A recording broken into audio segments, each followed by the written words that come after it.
Oi pessoal, aqui é o professor Gustavo Rivera e no vídeo desta semana continuaremos o assunto de diagnóstico, mais especificamente o diagnóstico diferencial entre manchas brancas por cárie, fluorose e opacidades de uma maneira geral, oriundas principalmente de hipomineralização.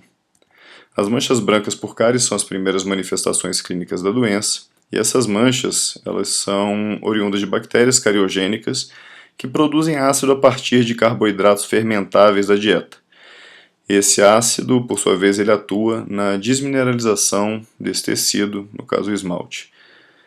O processo de desmineralização e remineralização ele ocorre continuamente, mas quando mudanças no pH e no grau de saturação dos minerais são frequentes, elas influenciam esse equilíbrio. Na verdade, ocorre um desequilíbrio com o passar do tempo. Quando a perda do mineral atinge um volume aumentado de poros no esmalte, isso resulta no aparecimento de uma mancha branca, opaca, sem brilho, porosa e visível, clinicamente.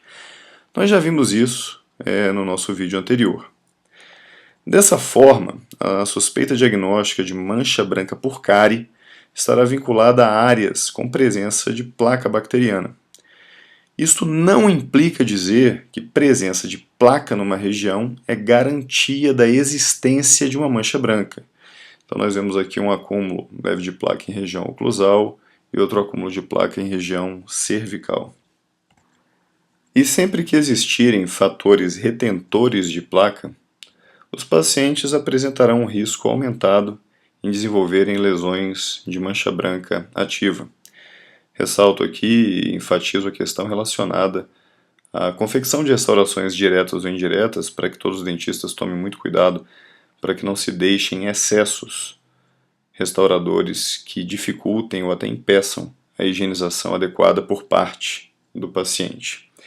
Dessa forma, normalmente visualizamos as manchas brancas por cárie em áreas cervicais ou oclusais, que são as regiões nas quais a placa forma-se mais facilmente, em virtude de serem mais propícias anatomicamente a este acúmulo. E aí vem a pergunta, professor, então quer dizer que não existe mancha branca por cárie em borda incisal ou cúspides? Bom, não disse isso. Claro que elas podem ocorrer, mas são muito mais difíceis, porque estas áreas são áreas de autolimpeza, e durante a mastigação, se existir placa, esta provavelmente será desorganizada de alguma forma. Mas, professor, já me falaram que uma mancha branca por cárie pode acontecer no meio da face vestibular de um incisivo ou de um molar, por exemplo. Sim, pode acontecer.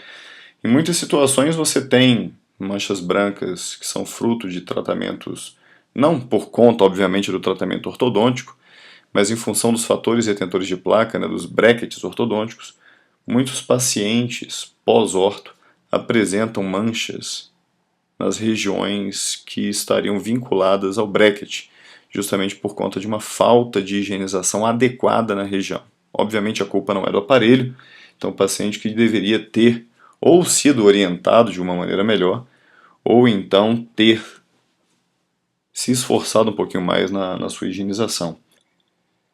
Mas existe a possibilidade de termos uma mancha branca inativa no terço médio, o terço oclusal incisal, sem termos alguma evidência, alguma suspeita mais forte de ter um fator retentor de placa que possa ter resultado no aparecimento dessa mancha, num passado recente?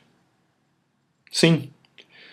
Pessoal, lembrem-se que o dente em questão ele não apareceu da noite para o dia nesta posição. Durante o início da sua erupção, aquela região pode ter apresentado um acúmulo de placa frequente e, assim, a desmineralização do tecido levaram, à época, o aparecimento de uma mancha branca ativa. Após isso, o dente continuou seu processo eruptivo e a escovação mecânica e a remoção da placa acidogênica foram fatores dominantes para interromperem a progressão da lesão. A lesão ficou inativa, brilhosa e mais resistente, mas as dimensões e características clínicas se assemelham bastante àquelas vinculadas a uma lesão que outrora esteve recoberta por placa no terço cervical. O brilho e a dureza da superfície de uma mancha branca inativa são resultado da abrasão ou polimento do esmalte opaco, parcialmente dissolvido na lesão ativa. Essa remoção expõe cristais mais densamente compactados e isso explica a dureza recuperada na superfície. Ocorre também, já é sabido, uma diminuição da porosidade na porção interna da lesão, provavelmente por conta de uma reprecipitação dos minerais nestas áreas outrora desmineralizadas. Existem ainda as manchas brancas no esmalte que são resultado da fluorose dentária, que é um dos sinais clínicos de uma intoxicação por excesso de fluoretos durante o desenvolvimento dos dentes. Ou seja, após a erupção dentária, se o dente não foi acometido por manchas fluoróticas, ele não mais o será. Essas manchas são esbranquiçadas, em geral difusas e simétricas. Como a intoxicação ela é sistêmica, dentes formados no mesmo período apresentarão alterações semelhantes. O íon flúor em excesso gera defeitos na mineralização do esmalte e quanto mais severo for o acometimento do tecido, maior a quantidade de flúor ingerida você pode suspeitar. Doses muito altas da ingestão de flúor podem resultar em esmalte muito poroso e altamente manchado. As opacidades que não sejam resultado da doença cárie ou da fluorose podem apresentar causa variável, como fatores locais, sistêmicos, genéticos ou ambientais, e podem estar associadas também a defeitos metabólicos, endócrinos, defeitos de desenvolvimento, desordens químicas ou sistêmicas. Ou seja, uma anamnese criteriosa é fundamental para que sua suspeita diagnóstica tenha mais consistência. Nessas opacidades poderão existir distúrbios na coloração, na espessura, na lisura, na dureza e na resistência. Alguns distúrbios eles fazem com que o esmalte se torne fino ou hipoplásico. Hipo quer dizer abaixo da média e plasia formação. Então, hipoplasias estariam vinculadas à deficiência na espessura do esmalte, ou seja, um defeito quantitativo. Clinicamente, podem se apresentar sob forma de desde pequenas depressões até extensas áreas sem esmalte.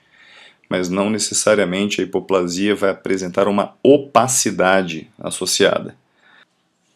Agora, falhas no processo de mineralização do esmalte geram um tecido que pode apresentar até uma espessura normal, ou seja, não hipoplásico, mas ainda assim ter áreas com opacidades externas ou internas facilmente visíveis. Dessa forma, o que tem que ficar mais entendido no vídeo de hoje, como sugestão, é de que você tente sempre buscar a maior quantidade de dados do seu paciente no momento da anamnese. Verifique se existe relação ou não com doença cárie, com presença de placa, fatores retentivos de placa. Verifique se as manchas acometem dentes homólogos, se o paciente tem histórico de ingestão excessiva de fluoretos, se existem algumas desordens sistêmicas que possam acabar tendo como fenótipo o aparecimento dessas opacidades no esmalte.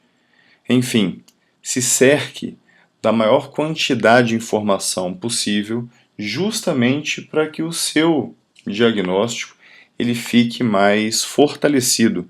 Não necessariamente que você feche o diagnóstico, mas que você tenha uma hipótese diagnóstica um pouco mais fortalecida. Pessoal, por enquanto é isso. Aqui estão as referências que foram utilizadas para fazer nosso vídeo, os nossos contatos. Eu espero que vocês continuem participando como estão.